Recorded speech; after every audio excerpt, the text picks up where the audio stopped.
Savez-vous ce que la Bible veut dire quand elle parle de la grâce? C'est ce qu'on va apprendre aujourd'hui à l'émission La Parole vivante.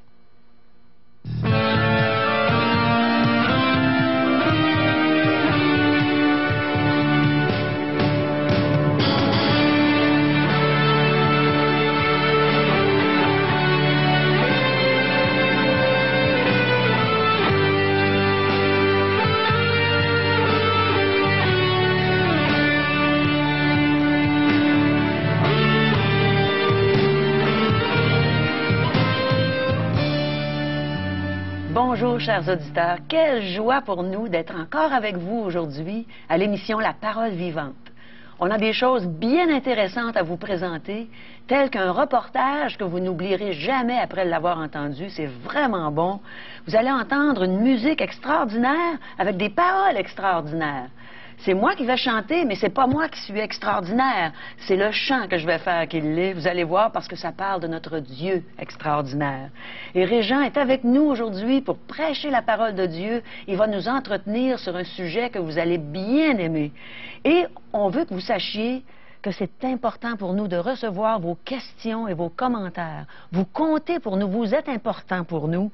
Alors, écrivez-nous ou vous pouvez aller sur le site web. Mais premièrement, j'aimerais vous donner notre numéro de téléphone. C'est 1-877-l'Espoir. 1-877-537-7647.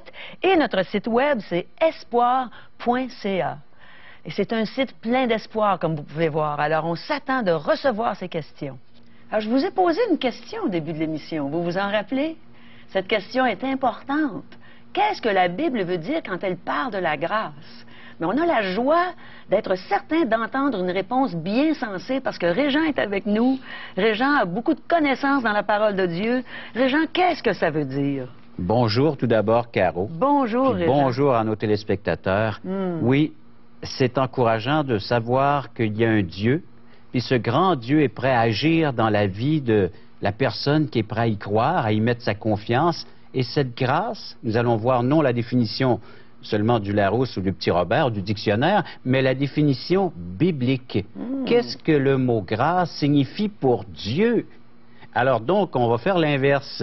C'est Dieu qui nous regarde, Dieu nous voit, et il nous envoie une grâce, c'est-à-dire une présence bien spéciale pour venir réconforter l'humanité. Elle en a grandement besoin de cette présence. C'est ce qu'on va constater. Vous savez, on a une journée dans l'année qui s'appelle l'Action de grâce. Et j'espère que cette émission va susciter l'Action de grâce dans le cœur de nos téléspectateurs. De voir comment est-ce que Dieu nous aime au point d'investir ce qu'il a de plus précieux auprès de lui, son Fils bien-aimé, Jésus. Il nous le donne et il vient se livrer pour nous entièrement. Ça devrait susciter des actions de grâce. Oui, il est vrai que la terre produit encore de ses bons produits. Et puis à l'automne, on en bénéficie, puis on en profite. On va au marché, puis on trouve des légumes, des fruits frais. Alors, et même dans d'autres périodes de l'année, on peut rendre grâce à Dieu que la terre est fertile et qu'elle produit, suite à cette semence, bien, ce qu'on a besoin pour se nourrir. Mais il y a un fruit que Dieu est venu semer, un fruit qu'on appelle une parole vivante, c'est le titre de notre émission, et elle germe en nous et elle apporte la vie éternelle. Et Dieu veut cueillir ce fruit dans cette humanité qu'il a lui-même créée, conçue, un merveilleux plan pour chacun d'entre nous, à nous d'y adhérer. Alors donc, c'est ce qu'on va faire dans les prochaines minutes, la prochaine demi-heure qui est devant nous, c'est comment adhérer au merveilleux plan de Dieu pour que notre cœur puisse bénéficier de la grâce que Dieu nous accorde et par le fait même répondre par action de grâce, remerciement. Quel beau cadeau que la grâce de Dieu. On peut bien avoir des remerciements. On a besoin de remercier ce Dieu merveilleux pour sa grâce. Alors on sait qu'on vous revient dans quelques instants. Restez des nôtres, on vous revient. Parole vivante vous invite à participer à l'un des nombreux merveilleux déjeuners de l'espoir. Ces déjeuners ont lieu dans plusieurs restaurants réputés de la région et vous sont offerts gratuitement. Venez entendre le témoignage d'une vie transformée par la puissance de Dieu. Pour connaître les détails concernant l'endroit, la date et l'heure pour votre région, composez le 1-877-537-7647 ou notre site web www.espoir.ca.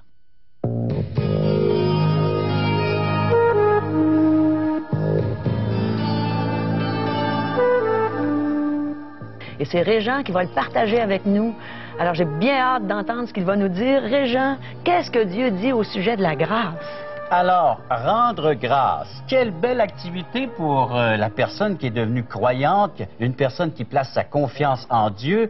Rendre grâce, remercier Dieu pour sa bonté, sa fidélité. Le mot grâce, c'est un mot qui revient souvent dans le langage de Dieu.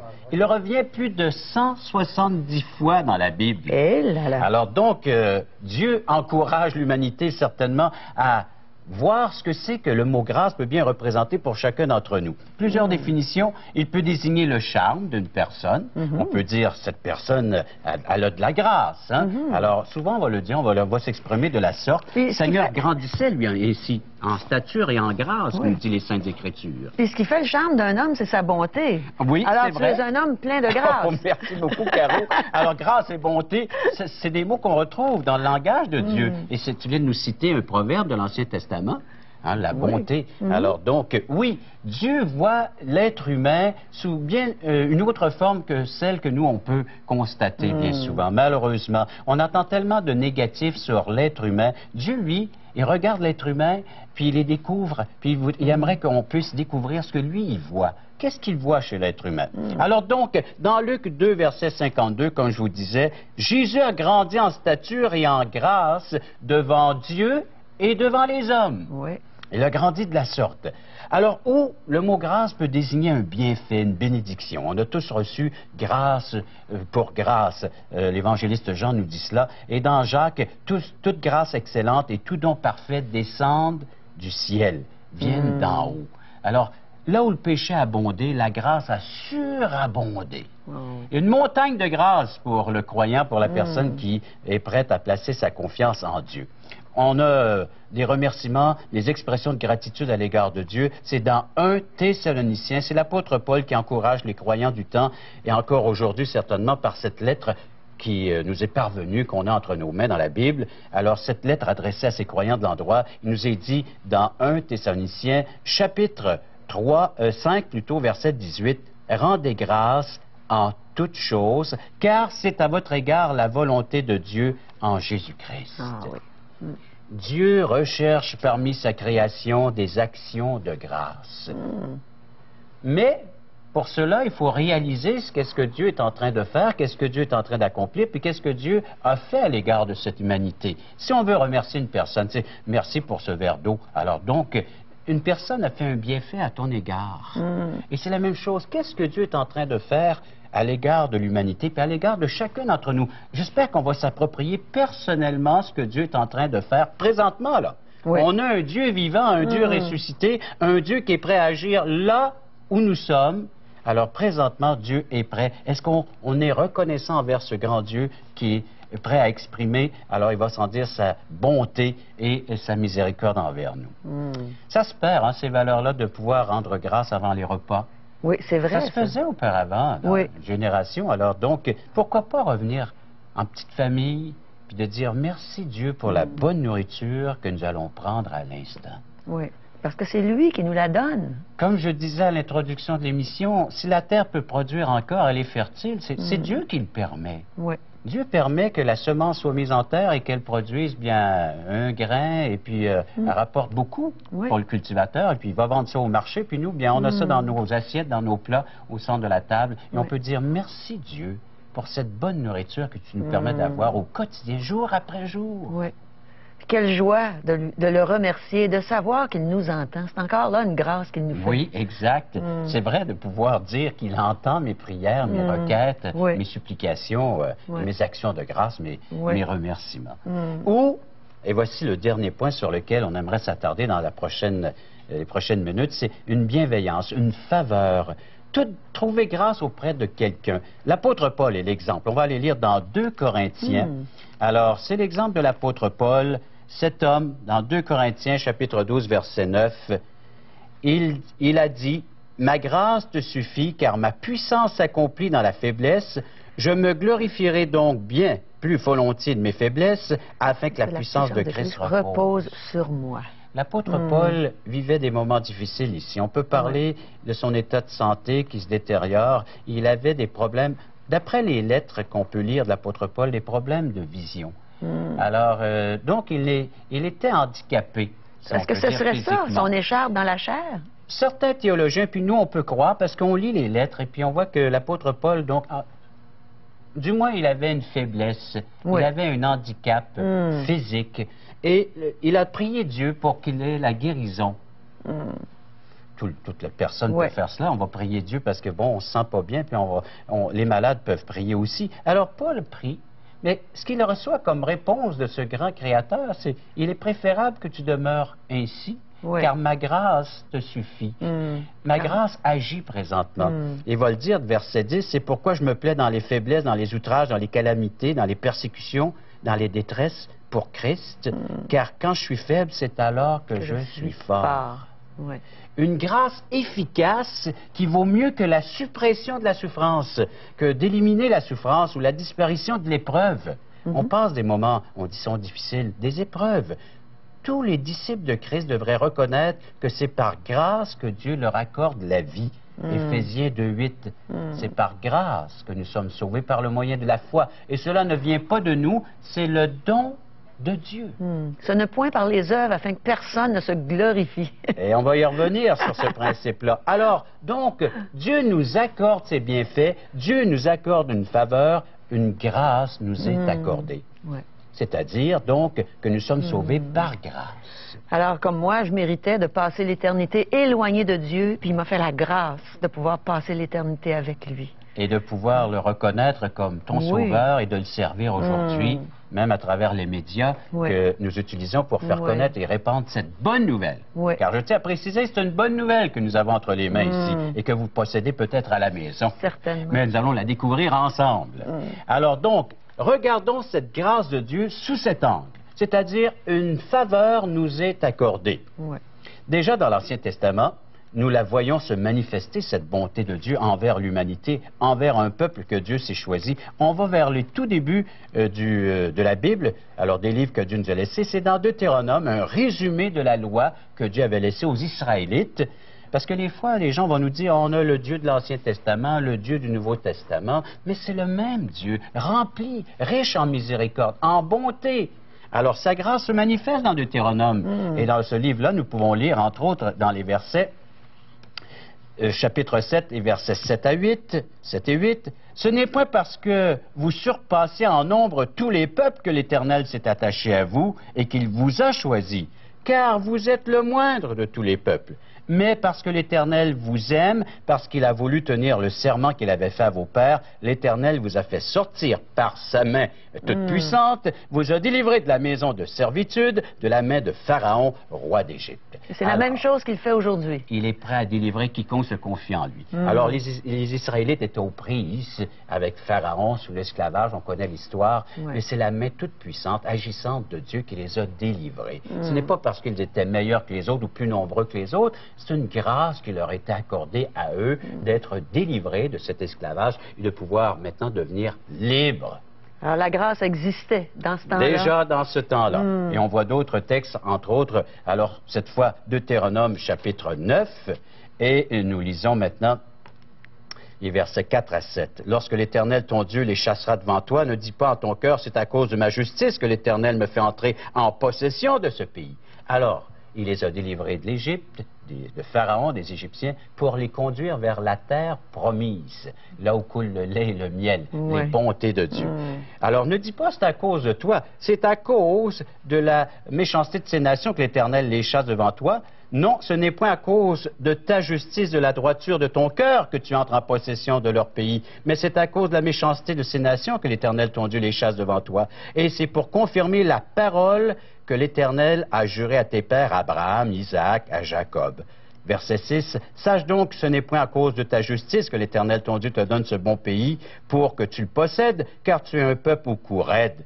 Souviens-toi, n'oublie pas de quelle manière tu as excité la colère de l'Éternel, ton Dieu, dans le désert, depuis le jour où tu es sorti du pays d'Égypte, jusqu'à votre arrivée dans ce lieu. Vous avez été rebelles contre l'Éternel. » Alors, il ne méritait pas cette délivrance, ils ne méritaient pas d'être conduits par Dieu là où Dieu a pourvu à leurs besoins pendant qu'ils étaient dans le désert. On connaît l'histoire, Dieu leur a donné la nourriture, ils se sont abreuvés au même rocher, là où coulait l'eau de vie, et puis ils ont pu rentrer dans la terre promise, du moins quelques-uns, à cause de leur rébellion puis de leur incrédulité, ils ont refusé de suivre Dieu. Mais c'est à cause de la bonté de Dieu. Dieu a repoussé l'ennemi et il leur a permis d'entrer dans cette terre pour y habiter.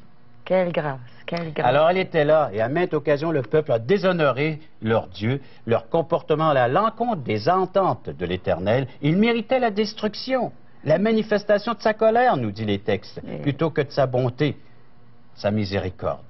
Mais Dieu leur a accordé à ce peuple ce qu'il ne méritait pas, une faveur, une grâce. Eh là là, quelque chose qu'on ne mérite pas, comme nous. Comme nous, on ne méritait pas cette grâce, on l'a eu, c'est un cadeau de Dieu, c'est une faveur qu'il nous fait d'avoir reçu Jésus-Christ comme notre sauveur. Caro, tu fais bien, et puis nous aussi on peut le faire aujourd'hui, de transposer cette histoire de l'Ancien Testament à nous aujourd'hui. Ouais. Nous aussi, nous étions des esclaves, esclaves de la puissance des ténèbres, nous dit les Saintes Écritures, du péché. Nous étions là en train de faire des choses qu'on ne voudrait pas faire. Puis peut-être encore aujourd'hui, il y a des gens qui sont aux prises avec ce pouvoir, cette puissance des ténèbres, du péché. Et Dieu est prêt à accorder cette grâce, cette faveur de les délivrer pleinement. Alors, revenons à l'apôtre Paul, justement, et cette fois dans une lettre qu'il adresse à Timothée. Alors, un jeune dans la foi, un jeune serviteur. Et qu'est-ce qu'il va lui dire dans Timothée? Alors, c'est dans sa première lettre, parce qu'il y a 2 lettres de Timothée, et j'aimerais qu'on aille lire dans sa première lettre, au chapitre 1er, là où l'apôtre Paul va s'exprimer librement, il va encourager ce jeune dans la foi, et puis il va lui dire, à partir des versets 12 jusqu'à 16, il leur dit, « Je rends grâce », alors ça c'est de l'action de grâce, c'est une gratitude, c'est un remerciement, « Je rends grâce à celui qui m'a fortifié. D'où puisait-il sa force, son pouvoir? À Jésus-Christ notre Seigneur, de ce qu'il m'a jugé fidèle en m'établissant dans le ministère, alors dans des fonctions au sein de l'Église. Moi qui étais auparavant un blasphémateur, un persécuteur, un homme violent. Oui, l'apôtre Paul se décrit ainsi, chers amis. Mais j'ai obtenu miséricorde, parce que j'agissais par ignorance, dans l'incrédulité. Et la grâce de notre Seigneur a surabondé avec la foi et l'amour qui est en Jésus-Christ. Ah là là. C'est une parole certaine et entièrement digne d'être reçue. Je répète, Caro, c'est une parole certaine et entièrement digne d'être reçue que Jésus-Christ est venu dans le monde pour sauver les pécheurs dont je suis le premier, dit l'apôtre Paul. Et je pourrais dire dont je suis la première, moi aussi. On pourrait s'identifier exactement par ces mêmes propos, ces mêmes paroles. On était des grands pécheurs. Des grands pécheurs, comme Paul, verset 16, « Mais j'ai obtenu miséricorde afin que Jésus-Christ fasse voir en moi la première, toute sa longanimité, pour que je serve d'exemple à ceux qui croiraient en lui pour la vie éternelle. » Paul, il s'expose comme un chef-d'œuvre de Dieu. Regardez ce que la grâce de Dieu a accompli dans ma vie. Moi, qui étais auparavant un blasphémateur, un homme violent, regardez aujourd'hui le miracle, je suis un être transformé, et cela c'est uniquement par grâce que je suis ce que je suis aujourd'hui, je suis devenu. Alors donc, cette grâce enlève tout mérite de la part des humains, c'est une pure bonté, et Dieu démontre ainsi qu'il aime le pécheur et désire non pas sa mort, mais sa conversion et sa vie. Sur la base de quoi? De la foi. La foi placée en Jésus-Christ, qui est le dépositaire de cette grâce. Par la foi qu'on est sauvé. Uniquement par la foi, Caro. Quelle grâce, hein? Quelle grâce Dieu nous a accordée. Moi, je suis tellement reconnaissante envers Dieu, Régent, qui m'ait fait cette grâce. Mes amis, j'aimerais chanter pour vous maintenant, justement au sujet de cette grâce. La grâce de Dieu qui a sauvé un être déchu comme moi. J'étais perdu, il m'a trouvé, j'étais aveugle, et maintenant, je vois.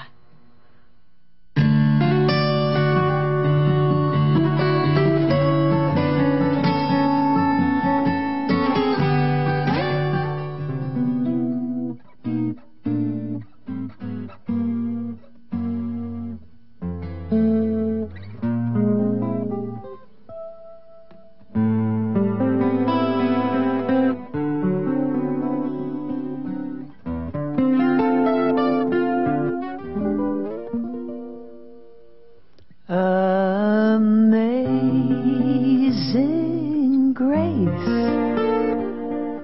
how sweet the sound that saved a wretch like me.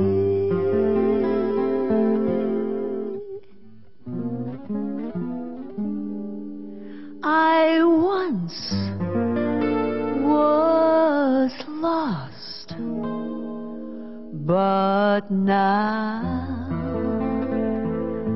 I'm found. Was blind, but now I see.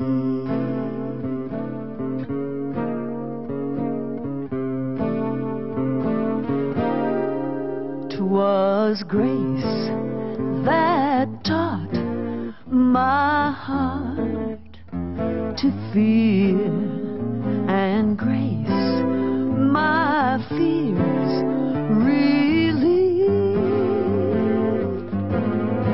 How precious did that grace appear the hour I first believed.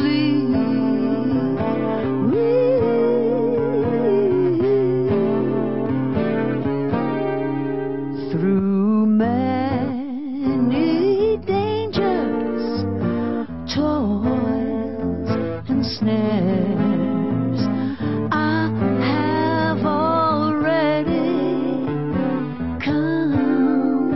Oh, 'tis grace that brought me safe thus far, and grace will lead me home.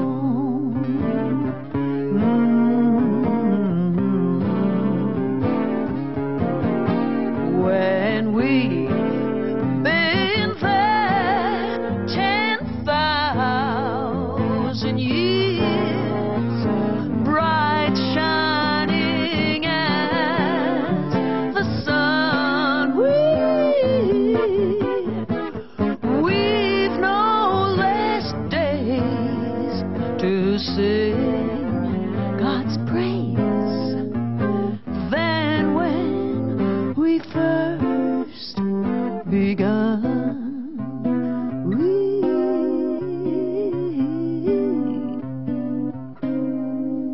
Amazing, amazing grace, how sweet the sound that saved a wretch like me.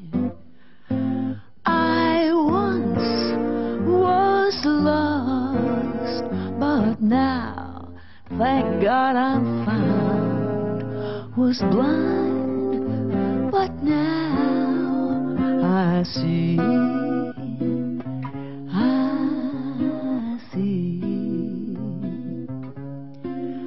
I see Jesus shining down on me.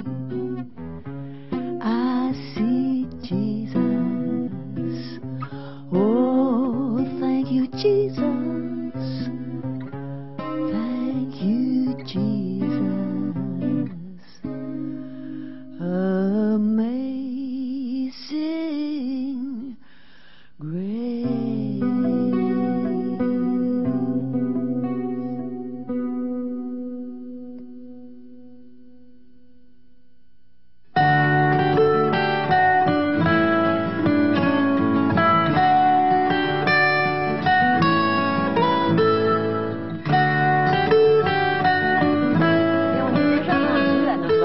Reportage dont je vous ai parlé, ça concerne le service d'orientation biblique. Je pense que vous allez trouver ça vraiment intéressant. C'est une librairie qui peut vous vendre tout ce dont vous avez besoin autour de la Bible.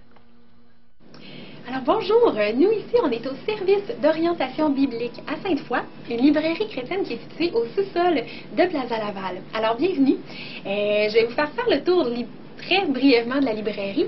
Alors ici à notre droite, quand on entre, ce sont des Bibles. Il y a plusieurs sortes de Bibles, plusieurs versions. Alors premièrement, il y a la Semeur, la Français courant, la Louis II, la Colombe.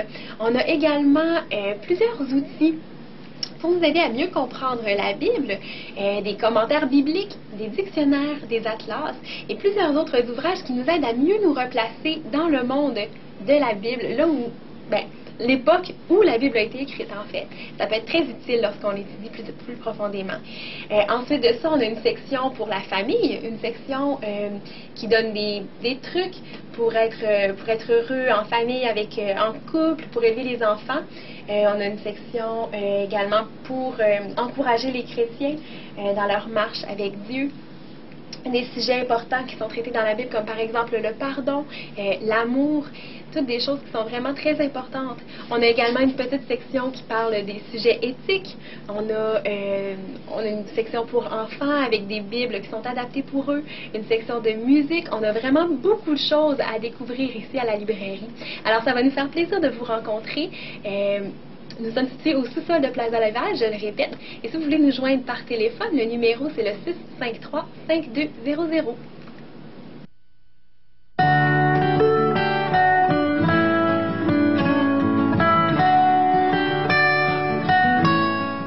Vous savez qu'on a régulièrement des petits cadeaux à vous faire, hein, Régent? On leur offre la littérature gratuitement pour ceux et celles qui nous en font la demande. Ah, bon. Il y a le christianisme et les fondements du christianisme, alors fondements bibliques. Alors donc, on est prêt à leur offrir un beau petit fascicule et puis qui répond à des questions. Qui est Dieu? Qu'est-ce que le péché? Qu'est-ce que Jésus-Christ est venu faire? Comment je peux bénéficier de cette grâce?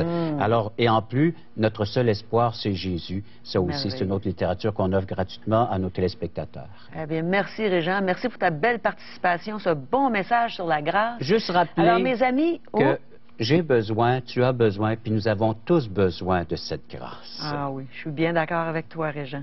Et vous pouvez nous rejoindre pour avoir toute cette information à 1-877-l'Espoir, 1-877-537-7647 ou sur notre site web espoir.ca. Alors que Dieu vous fasse grâce aujourd'hui même, qu'il se fasse connaître à vous. Vous pouvez le recevoir en Jésus.